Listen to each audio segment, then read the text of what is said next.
मैं तुम्हें कोई नुकसान पहुंचाना चाहती हूँ। वैसे भी इस वक्त मैं जिस हालत में हूं उसमें मैं अगर चाहूं तो भी तुम्हें कुछ नुकसान नहीं पहुंचा सकती, इसलिए प्लीज रुक जाओ। सुनो, भागो मत। वीर को भागता हुआ देखकर अवनी जल्दी जल्दी उसे रोकते हुए चिल्लाने लगी। अवनी की बात सुनकर वीर के कदम वहीं के वहीं रुक गए और जब वो अवनी की तरफ मुड़ा तो उसने देखा कि अवनी की एड़ी बुरी तरह से जख्मी और सूजी हुई थी। वीर को यह समझते देर नहीं लगी कि अवनी को किसी जहरीले बिच्छू ने डंक मार दी है। पर फिर ये अभी तक जिंदा कैसे है? मैं तो यहां 1 घंटे से हूं और एक बात तो श्योरिटी के साथ कह सकता हूं कि अवनी को इस बिच्छू ने इस 1 घंटे में तो नहीं ही काटा है। इसका मतलब अवनी को यह चोट मेरे आने से पहले लगी है। फिर इसको अभी तक कुछ हुआ क्यों नहीं? अवनी की हालत देखकर वीर कंफ्यूज था, पर फिर उसे अचानक से याद आया कि वो अवनी शेरगिल की बात कर रहा है। वो अवनी शेरगिल जो इस टाइटन ग्रह पर सालों से है, तो जाहिर है कि उसके पास खजानों की कमी नहीं होगी।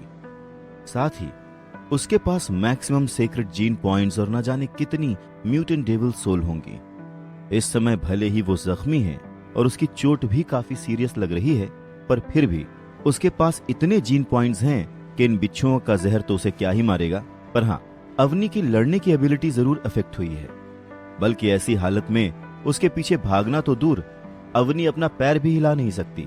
यानी कि कुल मिलाकर अवनी उसे नुकसान तो नहीं पहुंचा पाएगी। भले ही अवनी के ऊपर पीछे से अटैक किया था, पर उसने भी तो मुझे तुरंत पलटकर मारा था, जबकि मैंने तो उसे जानबूझकर मारा भी नहीं था। फिर भी इतने महीनों में उसने मेरा जीना हराम कर दिया है। उसकी वार्निंग की वजह से ही आज पूरा देव आश्रम मुझसे दूर भागता है। अगर इस समय मैं इसकी हालत देखकर इसे ब्लैकमेल करूं तो इसमें क्या गलत होगा? बल्कि वो तो इतने महीने मैंने अवनी की वजह से जो सहा है उसका कंपनसेशन ही होगा। वीर ध्यान से अवनी को ऊपर से नीचे देखते हुए सोचता है, आफ्टर ऑल वीर कोई भगवान तो है नहीं, वो भी एक इंसान ही है और एक आम इंसान की तरह ही वो भी इस मौके का फायदा उठाकर अवनी के साथ अपना हिसाब किताब चुकता करना चाहता था। पर एक बात और जो वीर नहीं समझ पाया था वो ये थी कि अवनी ताकतवर और खूबसूरत होने के साथ साथ इंटेलिजेंट भी थी, इसलिए उसे वीर उर्फ डॉलर के इरादे भांपते देर नहीं लगी। अगले ही पल अवनी ने एक तितली के शेप की डेविल सोल को बुलाया और उस सोल ने अवनी के हाथ में आते ही तुरंत एक पर्पल रंग के खंजर का शेप ले लिया। तुम्हें इस खंजर का नाम पता है? अवनी मुस्कुराते हुए पूछती है। मुझे नहीं पता, वीर तुरंत ही जवाब देता है। अवनी की इस मुस्कुराहट के पीछे वीर को उसके इरादे साफ नजर आ रहे थे। तुम अगर मुझे चोट पहुंचाने का सोचोगे भी तो बचोगे तुम भी नहीं। वैसे भी इस खंजर की चमक देखकर वीर इतना तो समझ गया था कि अवनी ने उस खंजर को उसकी खूबसूरती के लिए तो नहीं ही बुलाया है। ये जरूर ही कोई म्यूटेंट डेविल सोल है, या उससे भी बेहतर शायद एक सीक्रेट ब्लड डेविल सोल है। यह खंजर एक खतरनाक तितली की डेविल सोल से बना है और बहुत ही स्ट्रांग जहर से लसा हुआ है, और इसी वजह से ये शार्प होने के साथ साथ जहरीला भी है। अब तुम खुद ही सोचो कि क्या तुम्हारा कवच मेरे इस खंजर को रोक पाएगा? अवनी के चेहरे पर अभी भी मुस्कुराहट थी, पर वीर को उस मुस्कुराहट के पीछे का राज पता था।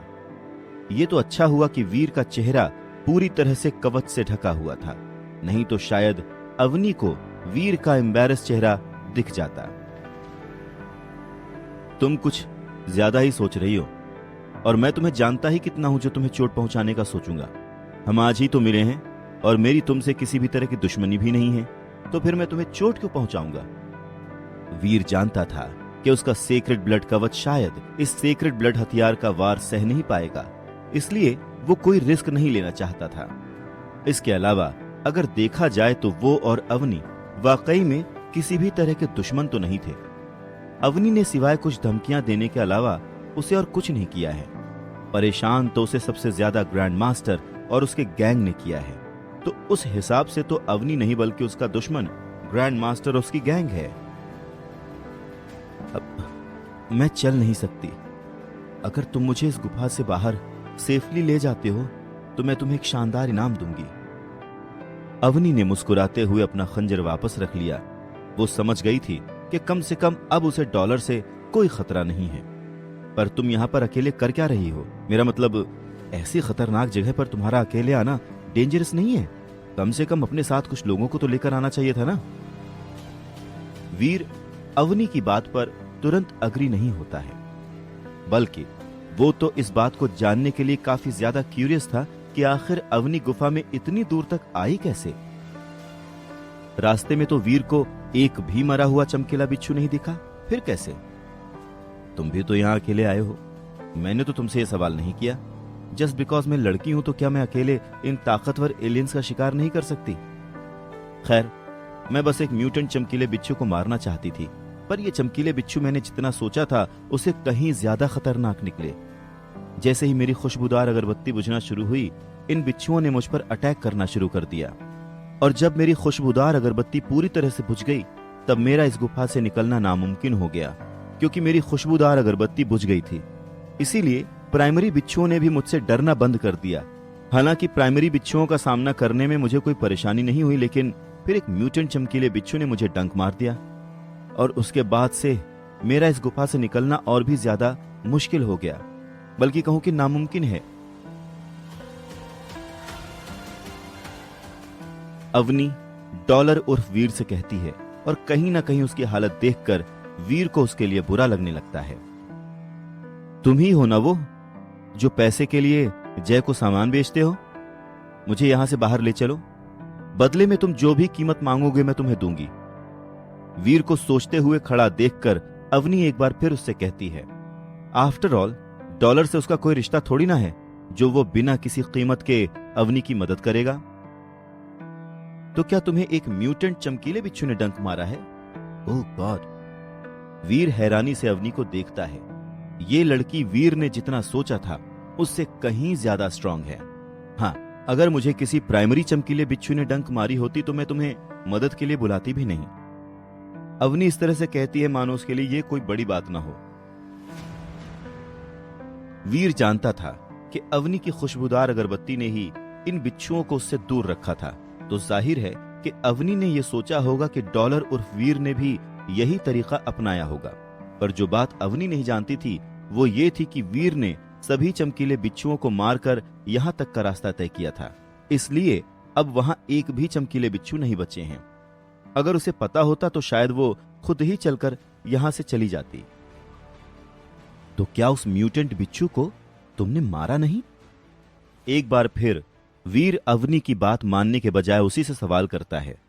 हाँ, मैंने उसे मारा था, पर मुझे कोई डेविल सोल हासिल नहीं हुई, और जिस तरह से इस जगह पर बिच्छू मरे पड़े हैं, ऐसे में कोई भी इनकी एनर्जी हासिल नहीं कर सकता। अवनी गहरी सांस लेते हुए कहती है। कहीं ना कहीं अब उसका पेशेंस जवाब दे रहा था। वो पहले ही बहुत दर्द में थी, उस पर से डॉलर उसकी मदद करने के बजाय उससे सवाल पर सवाल किए जा रहा था। ठीक है, मैं तुम्हारी मदद करने के लिए तैयार हूं। मैं तुम्हें इस गुफा के बाहर ले जाऊंगा, लेकिन बदले में मुझे पैसे नहीं बल्कि एक म्यूटेंट डेविल सोल चाहिए। वीर अवनी को अपना फाइनल ऑफर देता है, और उसकी बात सुनकर अवनी उसे ऊपर से नीचे तक ध्यान से देखती है। तुम्हें नहीं लगता कि तुम कुछ ज्यादा ही लालची हो? अवनी ने अपनी भौहें सिकोड़ते हुए वीर से कहा। उसे लगा था कि डॉलर सिर्फ पैसों के लिए ही उसकी मदद करने को तैयार हो जाएगा, पर उसके तो कुछ और ही इरादे हैं। मिस अवनी, तुम्हारे लिए एक म्यूटेंट डेविल सोल कौन सी बड़ी बात है? खुद ही सोचो, क्या तुम्हारी जिंदगी एक म्यूटेंट डेविल सोल से बढ़कर है? वीर हल्का सा स्माइल करते हुए कहता है। वीर के कवच की वजह से अवनी को उसकी स्माइल तो नहीं दिख रही थी, पर उसकी टोन सुनकर अवनी को ऐसा लग रहा था जैसे मानो वो उसका मजाक बना रहा हो। वीर ने अवनी को गुफा से बाहर ले जाने के लिए उसके सामने अपनी शर्तें रखी थीं, और कोई और ऑप्शन न होने पर अवनी के पास वीर की बात मानने के अलावा कोई और रास्ता नहीं बचा था। अवनी ने कहा, ठीक है, जैसा तुम कहो। वेरी गुड, तो फिर ये डील रही। मैं वादा करता हूं कि मैं तुम्हें सही सलामत इस गुफा से बाहर निकालूंगा। वीर अवनी की तरफ अपना हाथ बढ़ाते हुए कहता है। अवनी अभी भी श्योर नहीं थी कि क्या वो डॉलर पर पूरी तरह से भरोसा कर सकती है। और अगर तुम अपना वादा पूरा नहीं कर पाए तो। अवनी ने अपनी तरफ बढ़े हुए वीर के हाथ को देखते हुए उससे कहा, ये डॉलर का कमिटमेंट है मैडम, और एक बार जो मैंने कमिटमेंट कर ली तो फिर तो मैं अपने आप की भी नहीं सुनता। वीर की बात सुनकर अवनी ने अजीब सा मुंह बनाया और मन में सोचा, ये आदमी कुछ ज्यादा ही फिल्मी है।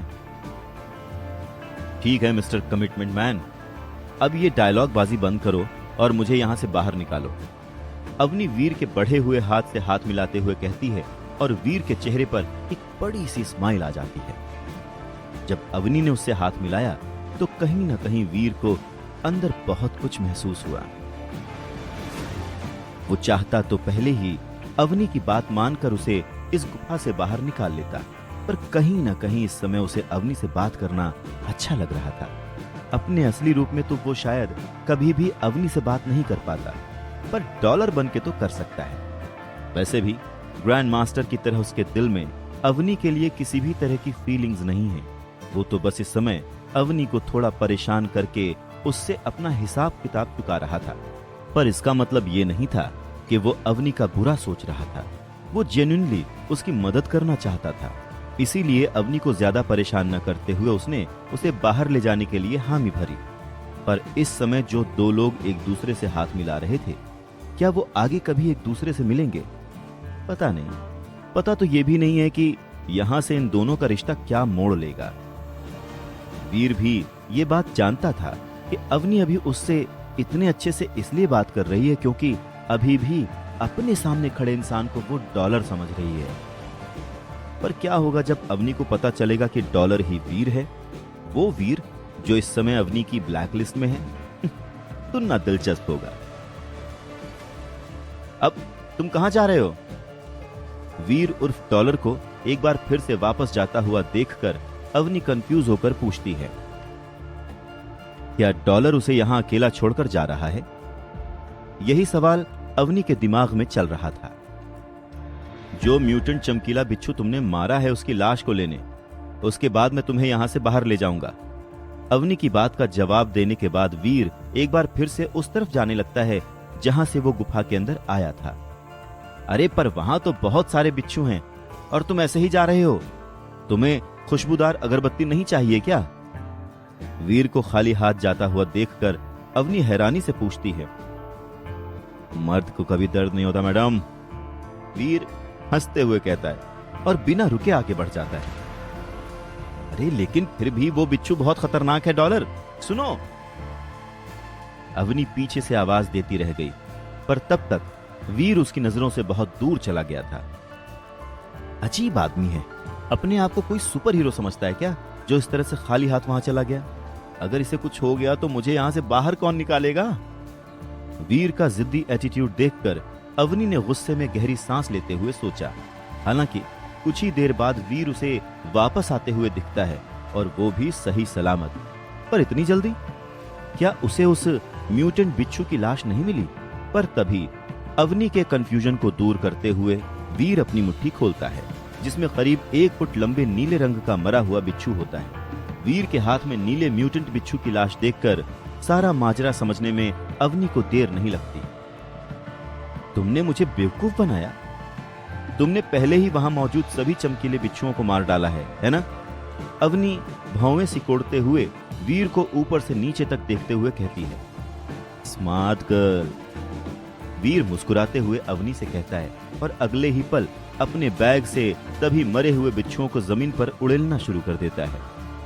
कुछ ही देर में अवनी के सामने मरे हुए बिच्छुओं का ढेर लग जाता है। हालांकि अवनी ये तो समझ गई कि इन सभी बिच्छुओं को डॉलर ने ही मारा है, पर फिर भी वो बहुत ज्यादा हैरान थी।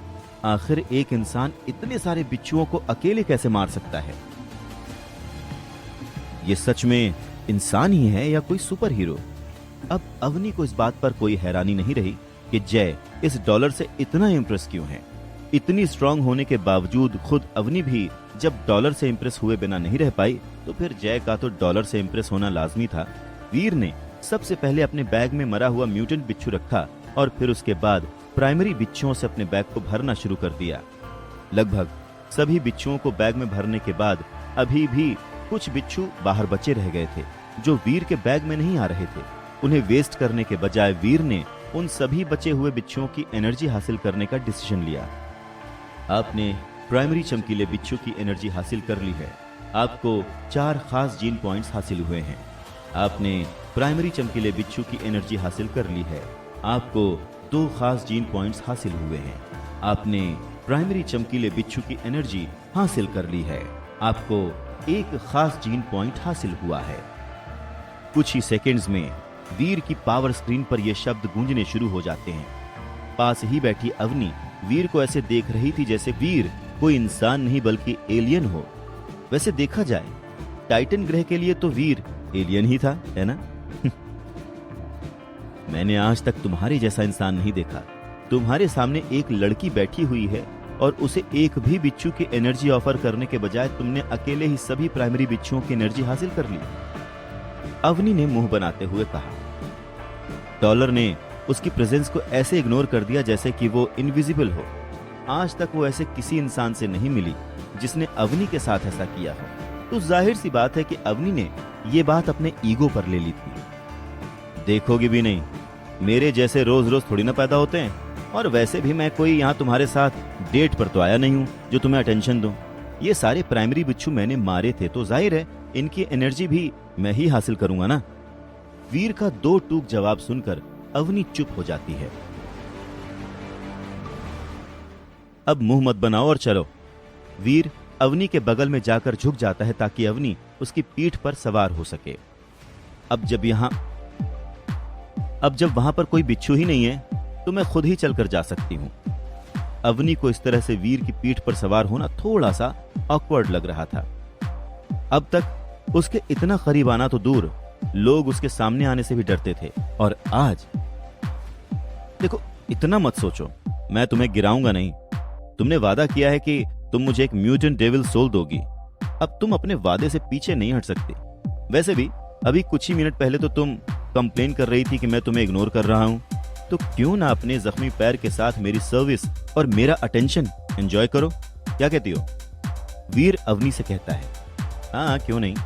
कुछ देर सोचने के बाद अवनी धीरे से अपनी जगह से उठी और सावधानी से वीर की पीठ पर सवार हो गई। कवच की वजह से वीर अवनी की सॉफ्ट बॉडी को महसूस करने की फीलिंग को तो नहीं एंजॉय कर पा रहा था, पर जो हो रहा था वो भी सही ही था।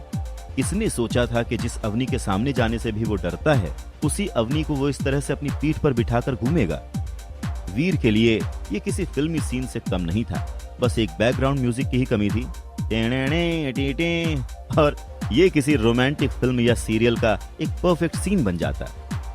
अगर ग्रैंड मास्टर इस समय वीर यानी डॉलर को इस तरह देख लेता तो फिर तो डॉलर के लिए उसकी नफरत की कोई सीमा नहीं रहती। आखिर उसे अवनी का साथ जो मिल रहा था।